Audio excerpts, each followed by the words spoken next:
This video forms part of the introduction to AccuType 6, the typing training system which you can download at www.learntotype.com. You've already met the QWERTY keyboard, and I guess you already know how to use it. I'm going to tell you about using it as a touch typist. First, I'll just make sure that you understand that from the computer's point of view, it is just a series of buttons, and each of these buttons is identified by a unique number and is up to the software running in the computer to decide how to interpret each button or combination of key presses. So how can that be relevant to you?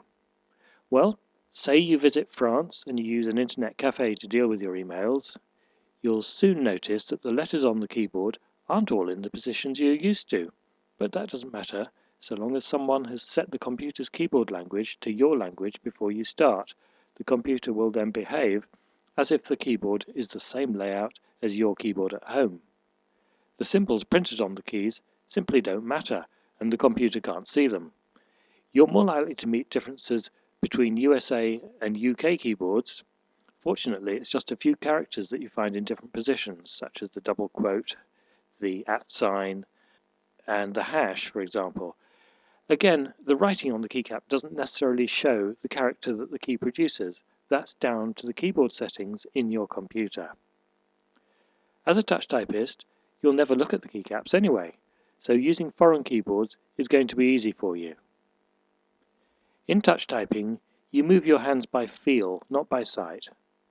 For that to work, you need to start with a home position for your fingers, and then you can learn each key as a movement from the home position. On the English keyboard, the home keys are A, S, D, F for the left hand, and J, K, L, and semicolon for the right hand. If you rest the four fingers of each hand lightly on those keys, you'll find that your thumbs naturally fall over the space bar. So that's your home position.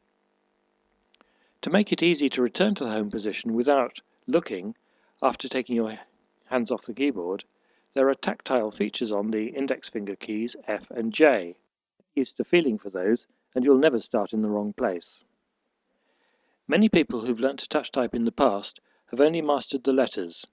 Using AccuType, you have the opportunity to do much better than that. Learning to touch type over the whole keyboard makes it much easier to excel at the real-world typing, where you have numbers and special characters included with the text. For touch typing numbers, we use the numbers on the top row of the keyboard. Even if your keyboard has a numeric keypad, you should still always type numbers using the top row number keys. Why? It's for two reasons. Firstly, when you transfer to a laptop, you'll find that you no longer have a numeric keypad. Second, the numeric keypad is usually situated off to the right, well away from the home keys. So using it for mixed work means that you have to keep changing your hand position. There are occasions, though, when a numeric keypad is useful, for example on a till, where there may be no QWERTY keypad at all, or if you need to type pure numeric material and you need a hand free to mark your place on the paper copy. Now I'll just finish with a few quick points. If you hold a key down, it repeats. There are adjustable settings on your computer to say how long it waits before the repeating starts.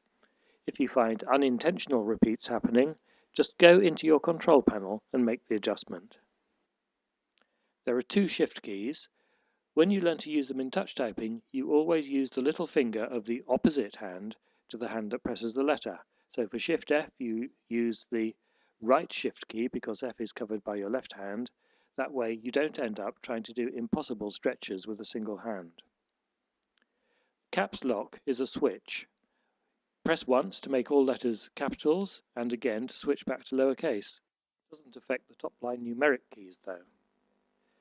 Back in the typewriter days, it was common to leave two spaces after a full stop. We don't tend to do this anymore, so after a full stop, you do one space and then start on the next sentence.